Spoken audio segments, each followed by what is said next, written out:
हरिओम दर्शकों, बहुत बहुत स्वागत है आपका हमारे खास कार्यक्रम। आज के जो प्रोग्राम का नाम है उसका नाम है मासिक राशिफल।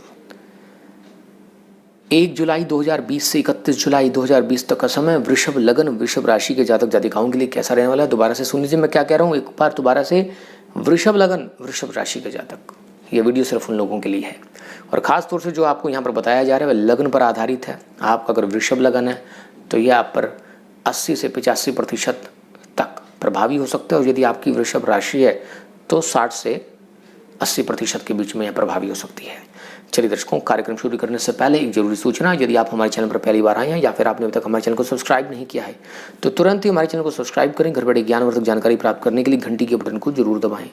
जानकारी पसंद आती है तो लाइक और शेयर जरूर किया करें, इससे हमारे को प्रोत्साहन मिलता है कि आप हमारे काम को सराह रहे हैं और आपके लिए हम अधिक से अधिक और सटीक भविष्यवाणी करने के लिए प्रयास करते हैं। दर्शकों, दूसरी चीज़, यहाँ जो कुछ भी आपको बताया जा रहा है मात्र ग्रहों की गोचर गणना के अनुसार बताया जा रहा है। सटीक भविष्यवाणी तक पहुँचने के लिए आपको अपनी जन्म कुंडली का ज्ञान होना परम आवश्यक है। उस आपकी जन्म कुंडली के अंदर जो आपकी निजी कुंडली है उसमें किस ग्रह की महादशा चल रही है, किस ग्रह की अंतरदशा चल रही है, वर्ष कुंडली के अंदर कौन से इस समय के योग बने हुए हैं जो प्रभावी हो रहे हैं, उसके बाद इस गोचर का समन्वय करके जानेंगे तो आप एक निश्चित सटीक भविष्यवाणी तक पहुँच सकते हैं। चलिए कार्यक्रम को शुरू करते हैं और बात करते हैं सबसे पहले ग्रहों के राजा सूर्यदेव की। सूर्यदेव जो कि आपके चतुर्थेश होते हुए द्वितीय स्थान पर बैठे हुए हैं।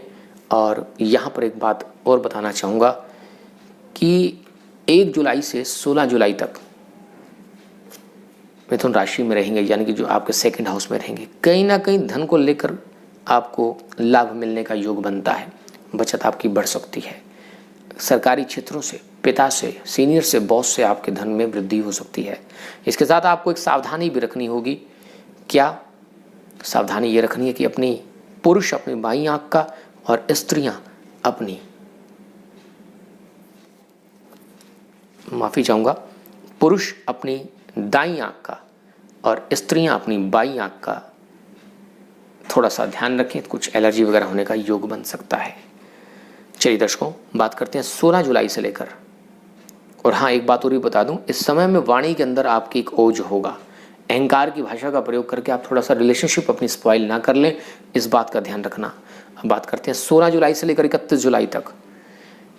तीसरे भाव में बैठेंगे, तीसरा भाव, और यहाँ पर दर्शकों चतुर्थेश होते हुए घर से बाहर रहने का योग बनाएंगे। घर से बाहर रहना पड़ेगा, घर में मन नहीं लगेगा, यात्रा करने के लगातार योग बनेंगे, छोटी छोटी यात्राएं करते रहेंगे, ऐसा योग दिखाई दे रहा है। स्थान परिवर्तन होने के योग भी बनेंगे। बाकी ओवरऑल तीसरे भाव में सूर्यदेव हमेशा अच्छा फल देने वाले होते हैं, आपको अच्छा देंगे, गोचर में शुभ फल देंगे। मंगलदेव की अगर हम बात करें तो मीन राशि में रहेंगे मंगलदेव, और मंगलदेव आपकी कुंडली के अंदर सप्तमेश और द्वादशेश हैं, जो कि अकारक प्लैनेटों की गिनती में आते हैं, अकारक ग्रहों की गिनती में आते हैं। और यह बैठेंगे एकादश स्थान पर, आपकी जो आय का भाव है। तो यहाँ पर 2-3 कॉम्बिनेशन बन रहे हैं। क्या बन रहे हैं? सबसे पहले तो बाहरी क्षेत्रों से इनकम के योग बनते रहेंगे। खर्च साथ साथ होता रहेगा, जैसे इनकम होगी खर्च बढ़ेगा। इनकम का तो पता नहीं, खर्च भी बढ़ेगा। मदद मिलेगी बाहरी क्षेत्रों से, खर्च और इनकम होगी बाहरी क्षेत्रों से। आय के स्रोत बाहर से होंगे। पार्टनर्स के गेन होने का योग है, जीवन साथी के प्राप्ति का योग है, और पार्टनर्स के जीवन साथी और व्यवसाय में पार्टनर्स के माध्यम से इनकम का योग है। आप समझ गए मैंने क्या कहा? जीवन साथी की प्राप्ति का योग, व्यवसाय में पार्टनर की प्राप्ति का योग, और जीवन साथी और पार्टनर्स के माध्यम से इनकम में वृद्धि का योग दिखाई दे रहा है। यह पूरा का पूरा महीना बनेगा। अब बात करते हैं बुधदेव की। मिथुन राशि में बुधदेव रहेंगे, सेकंड हाउस में बैठेंगे जो कि स्वयं राशि है इनकी। और इसी के साथ दर्शकों पंचमेश होते हुए बैठेंगे। धन के वृद्धि के योग बनेंगे। वाणी आपकी बड़ी मैनिपुलेटिव रहेगी। एक तो मैंने बताया सूर्यदेव के प्रभाव से वहाँ वाणी में अहंकार होगा, दूसरा मैनिपुलेशन भी झलकेगा। अपनी ट्रिकी बातों से दूसरों को आप अपने वश में कर लेंगे, यह योग दिखाई दे रहा है। वैसे भी यह योग अभी लंबा चलेगा, बना हुआ है, तो इस पूरे के पूरे महीने आपको अपनी वाणी के दम पर सफलता मिलने का योग दिखाई दे रहा है। कि आप अपने मकसद में कामयाब हो जाएंगे। दूसरों की नहीं कर रहा कि उसको क्या लाभ होगा या नहीं होगा, आप अपने मकसद में कामयाब हो जाएंगे। बृहस्पति देव धनु राशि में रहने वाले हैं, अष्टम भाव में बैठेंगे, स्वयं राशि में बैठेंगे, और यह भी वृषभ लग्न वालों के लिए अकारक प्लैनेट ही कहेंगे। अष्टम भाव में बैठने से गुप्त तंत्र मंत्र विद्याओं में रुचि रखने वालों को जबरदस्त सफलता का योग, सिद्धि प्राप्ति का योग बनेगा। सीक्रेट वे में जो कार्य करते हैं, सीक्रेट एजेंसीज के अंदर जो कार्य करते हैं, उन्हें कुछ बड़े सुराग हासिल लगेंगे। आप यदि किसी रहस्य में उलझे हुए थे, आप किसी पहेली में उलझे हुए थे, तो आपको उस पहेली से निकलने का मौका मिलेगा। इंश्योरेंस सेक्टर और आपका ये जो वसीयत है उसके माध्यम से या फिर पार्टनर्स के धन के माध्यम से आपके धन में वृद्धि का भी योग बन सकता है। शुक्रदेव वृषभ राशि में रहेंगे। शुक्रदेव के वृषभ राशि में रहने का मतलब है आपके स्वास्थ्य में चार चांद लगना, यानी कि आपकी पर्सनैलिटी इंप्रूव होगी, आपकी पर्सनैलिटी में सुधार होगा, आपके चेहरे पर एक राजसिक तेज होगा। राजसिक की बात कर रहा हूं मैं। चेहरा चमकेगा, सेहत अच्छी होगी, मान सम्मान यश की प्राप्ति के योग बनेंगे, क्योंकि शुक्रदेव लग्न में बैठकर मालव्य नामक एक सुंदर राजयोग, जिसे हम पंच महापुरुष योग कहते हैं, वह बना रहे हैं। जबरदस्त सफलता मिलेगी। शुक्रदेव जब लग्न में बैठ जाते हैं, सब इंसान को वैभव की प्राप्ति होती है और चौतरफा उन्नति होने के योग बनते हैं। तो यह योग इस समय बने हुए हैं। भाग्य स्थान पर शनिदेव स्वयं राशि के बैठे हैं, भाग्य का भी साथ मिलेगा। चलिए दर्शकों आगे बढ़ते हैं। तो शनिदेव की अगर हम बात करें तो मकर राशि में बैठे हुए हैं। भाग्य स्थान पर भाग्येश की स्थिति, भाग्य का भरपूर साथ मिलने वाला है, भाग्य का साथ मिलेगा, जबरदस्त सफलता के योग बनेंगे। यहाँ पर दो प्लैनेट इस समय बड़ा अच्छा परफॉर्म कर रहे हैं, तो भाग्य स्थान पर शनिदेव और दूसरा शुक्रदेव। तीसरा वाणी स्थान पर बुधदेव स्वयं राशि के, बहुत अच्छा, मतलब जबरदस्त सफलता के योग।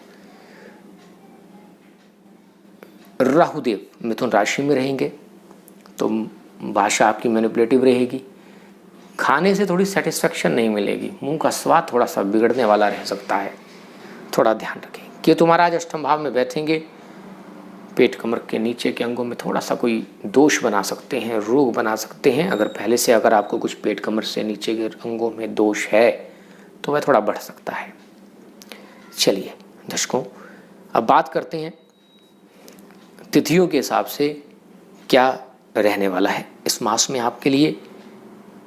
1, 27 और 28 तारीख आपके लिए खास तौर पर दर्शकों रोग शत्रुओं को बढ़ाने वाली रहेगी, कंपटीशन को बढ़ाने वाली रहेगी, विवादों में आपको डालने वाली रहेगी। इसलिए अपने एफर्ट्स को वहीं दिखाना जहाँ ज़रूरत हो।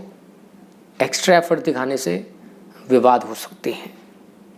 2, 3, 29 और 30 जुलाई कार्य सिद्धि योग कराने वाली, यानी कि दाम्पत्य जीवन का सुख बढ़ाने वाली और रोजगार में वृद्धि कराने वाली रहेगी। 4, 5 और 31 तारीख थोड़ा आपको ध्यान रखना है। ध्यान किस चीज़ का रखना है? चंद्रबल कमजोर होगा, इन तिथियों पे कोई शुभ मुहूर्त नहीं करना है। मानसिक तनाव हो सकता है, थोड़े से आप डिप्रेशन में जा सकते हैं, उससे बचने का प्रयास करना है। 6 और 7 तारीख भाग्य को बढ़ाने वाली रहेगी, अपने एफर्ट से अपने भाग्य को बढ़ाएंगे, छोटी मोटी व लंबी यात्रा करने का योग भी बनेगा। 8, 9 और 10 तारीख आपकी कार्य सिद्धि योग वाली रहेगी, जबरदस्त सफलता मिलेंगे, यात्रा करने का योग कैरियर को लेकर हो सकता है। और इसी के साथ दर्शकों सारी की सारी मेहनत अपने काम पर करेंगे, काम बनाने की तरफ ध्यान लगाएंगे और अपने रुके हुए अटके हुए काम आपके पूरे होंगे, बनाएंगे भी। 11, 12 तारीख आपके लिए अच्छी है, इनकम को बढ़ाने वाली, थोड़ा एफर्ट करना पड़ेगा, इनकम बढ़ेगी, इच्छाओं मनोकामनाओं की पूर्ति होगी, मित्रों का लाभ होगा, सोशल सर्कल में वृद्धि का योग बनेगा। 13, 14 और 15 तारीख खर्च की अधिकता होगी, यात्रा करते हैं तो थोड़ा सावधान रहें, अपने आस पड़ोस के साथ, अपने छोटे भाई बहनों के साथ, कार्य क्षेत्र पर अधीनस्थ और सहकर्मियों के साथ बना कर रखें, रिलेशनशिप बिगड़ने का योग है। 16, 17 तारीख नई प्लानिंग नई ऊर्जा के साथ काम करेंगे, चैलेंजेस को एक्सेप्ट करने वाले रहेंगे, पराक्रम और हिम्मत में वृद्धि होगी, स्वयं पर केंद्रित रहेंगे। 18, 19 और 20 तारीख धन की दृष्टि से धन को बढ़ाने वाला और अपना मतलब कुटुंब की तरफ ध्यान लगाने वाला होगा। 21 और 22 तारीख पराक्रम बढ़ेगा, हिम्मत बढ़ेगी, यात्रा होने के योग बनेंगे, आस पड़ोस के साथ, छोटे भाई बहनों के साथ आपके संबंध अगर कोई बिगड़ गए थे तो वे अच्छे होंगे। 23 और 24 तारीख यात्रा करके घर पर लौटेंगे, आराम के मूड में रहेंगे, आराम करेंगे, आराम के मूड में रहेंगे और कंफर्ट में रहना पसंद करेंगे। पारिवारिक सुख शांति की तरफ माफ़ी चाहूँगा ध्यान लगा रहेगा। चंद्रबल कमजोर रहेगा 23-24 को, तो मन में भटकाव की स्थितियाँ होंगी, कोई महत्वपूर्ण निर्णय लेते तो सावधान रहिएगा। 25 और 26 तारीख दर्शकों बताना चाहेंगे यहाँ पर 25 और 26 तारीख को विद्या बढ़ेगी, बुद्धि बढ़ेगी, एंटरटेनमेंट के साधन बढ़ेंगे, स्पेकुलेशन की तरफ आपका ध्यान लगा रहेगा। 27 और 28 तारीख आपके लिए मैंने बता दिया है, पहले ही बता दिया था, 1 तारीख के साथ ही रोग उन शत्रुओं को बढ़ाने वाली रहेगी, विवादों में डालने वाली रहेगी। दर्शकों बात करते हैं शुभ तारीखों की। शुभ तारीखें 2, 3, 8, 9, 10, 29 और 30 जुलाई आपके लिए शुभ हैं, लकी हैं। अब सावधान तिथियां कौन सी हैं? वो हैं 4, 5, 13, 14, 15, 23, 24 और 31 जुलाई। इन तिथियों को थोड़ा सावधान रहना है, चंद्रबल कमजोर रहेगा, कोई शुभ मुहूर्त नहीं करने हैं। और इसी के साथ दर्शकों बताते हैं इस मास का मूल मंत्र क्या है। श्रावण मास चल रहा है, भोलेनाथ की कृपा प्राप्त करें और कोशिश करें इत्र से भगवान शिव का अभिषेक करें, माता पिता की सेवा करें, गुरुजनों का आशीर्वाद लें। यही आपका इस मास का मूल मंत्र है। अगर आपके पास हमारे लिए कोई सजेशंस हों इस प्रोग्राम को और बेहतर बनाने के लिए, तो आप कमेंट के माध्यम से हमें सूचित कर सकते हैं। दर्शकों फिर मिलेंगे किसी नए टॉपिक के साथ, तब तक बने रहे हमारे चैनल के साथ। हरिओम हरिओम हरिओम।